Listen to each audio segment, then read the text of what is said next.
again, I want to kind of let you guys know that Sean's going to be tuning in with us, and he's going to be coming in from Australia, and we're going to be talking about all this different things going on with Fractured Shards. It's book 2, and book 1 did phenomenal. Book 2 is doing just as good, and has 3 or 4 days left to it. That it's sitting on Kickstarter and doing just fine. And we want him to come on and tell you a little bit about the history of Fractured Shards and how that came about, kind of where it's going, and kind of share some of what he's been thinking on that. Hey, I see Sean's jumped in, and we'll be able to catch a little bit of that before we jump on. So let's zoom down to Australia real quick and see what's going on. G'day, guys. How you going? Hey, man. It's how can I never get the time difference right?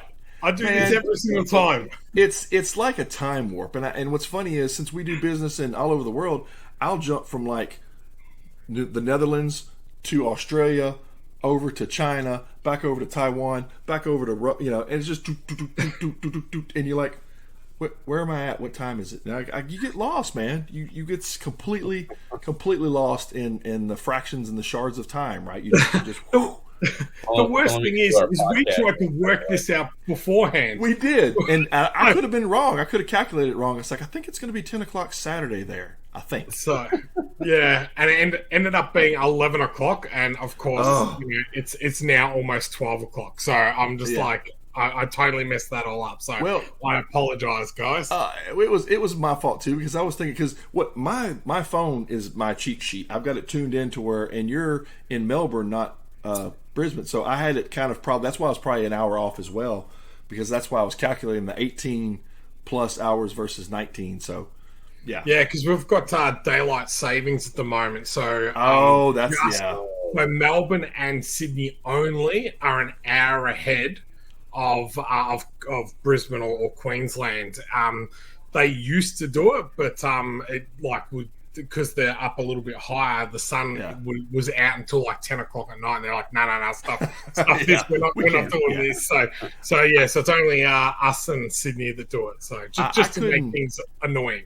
I could not deal with. I've got several friends that work in Alaska, and I couldn't deal with the sun just swirling overhead 24/7 for a certain part of the year. I just couldn't do it. Now, I could live if it was night all the time. That's fine. I used to do a lot of night work, so that I'd be okay with.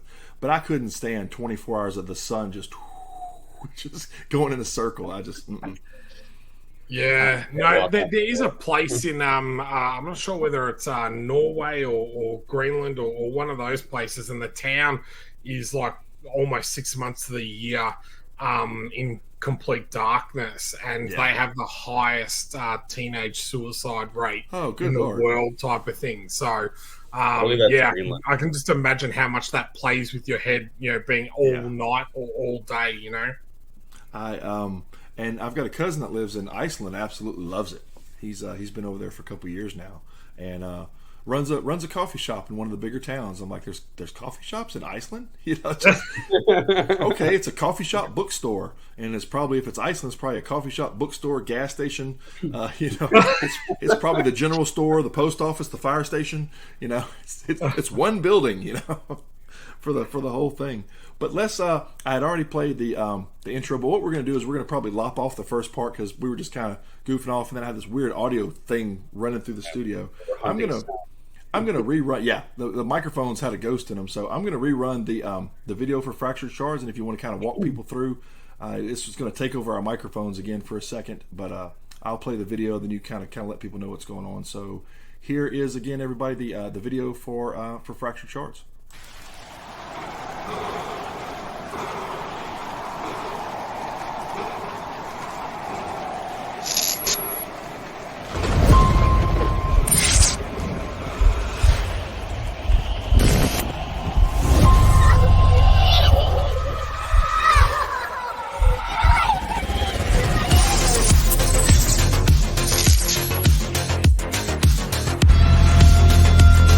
We heard you work in the Dark case.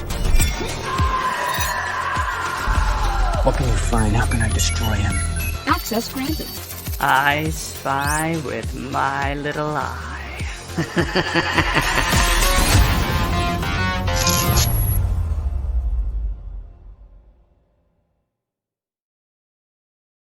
I'm in.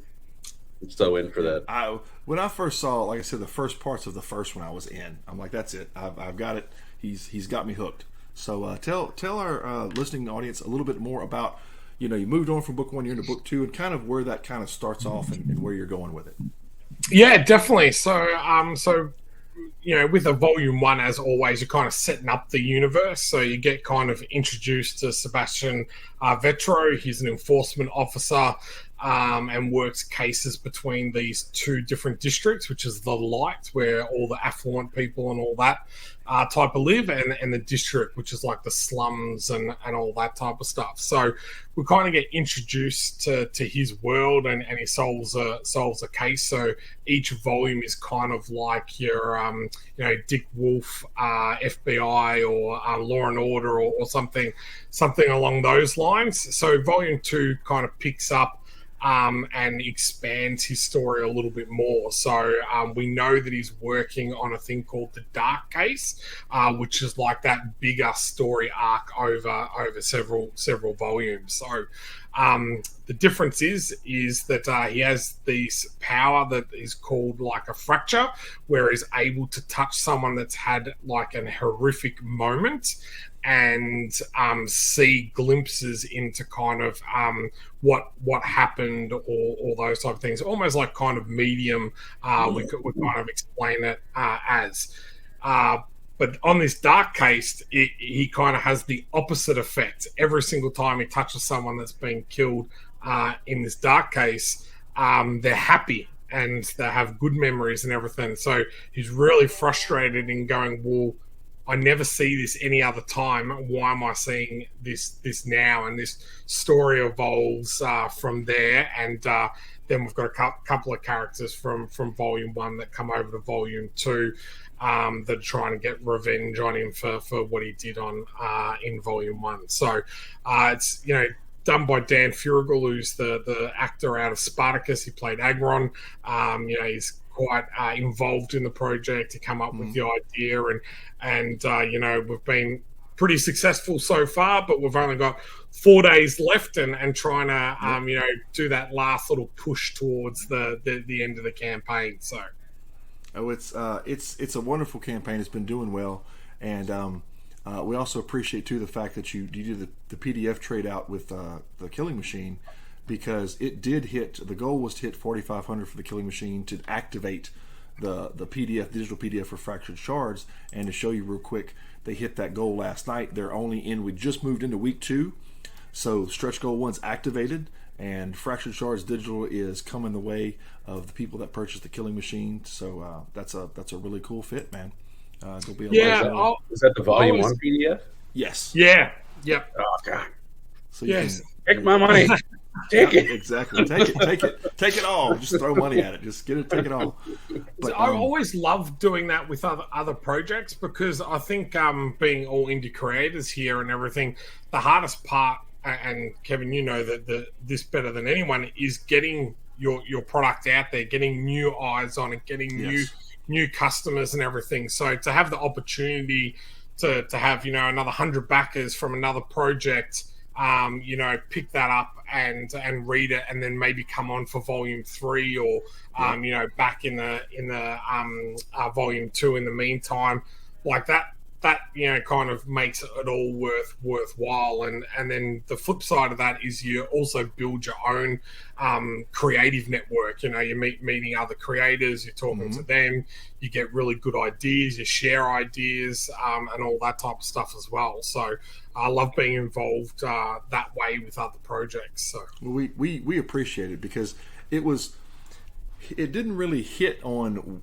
to me, because until I backed away from it, and when I saw everything, when you see the wall over here behind me, and I always got to figure out which way, right, left. So the wall behind me that shows the Inked family wall is when I started putting up the books, it really became evident that our goal was to do 25 campaigns in 2021, and we ended up doing over 50. So we were pretty happy about that, and I said, you know what, let's start kind of co-mingling and pairing up like books all within the Inked family, and let's just kind of get people, like you said, sharing other audiences, co-marketing, co-branding, and just expand from books that we already have made. So, people like Frank Forty with Warlash are coming in. You came in. We're doing some stuff with the Marikaiju book that we're fixing to launch right after this, and pulling in these light books like Mac and Trouble is a book that is very much like, as far as a children's book, more like a Marikaiju. So those two are paired together. So we're going to put different stretch goals like that together with other books and just keep adding up. So some of these you end up with 4, 5, 6, 7 digitals at the end of the run. So I know, and when you think that 6, 7 digitals can be upwards of 200 to 300 pages, like when you're paying $8 or $10 or whatever, like that's a lot of content for like a very minimal amount, and that's why I also love that digital option as well for people, because it's like, well, here you go, here's something, if you don't have a lot of money, that you get a lot of value out of for a very small investment type of thing. So you also set up an opportunity for people to invest in the trades. Yes. Like I've invested in campaigns where they give you the first issue and like, oh, this is a really cool concept, and you'll follow that campaign until they trade it up, and then you'll just buy the omnibus or the volume 1 or whatever they title it as, and that's like a fan for life. So you're really just like a phantom investing for the future. It's so funny how comics have changed over the times. Like, 30 years ago, 20 or 30 years ago, it was really like single issues. Yeah. And then graphic novels came out, and it was like, okay, then it kind of split the audience a little bit. People that still love their singles and love their trades.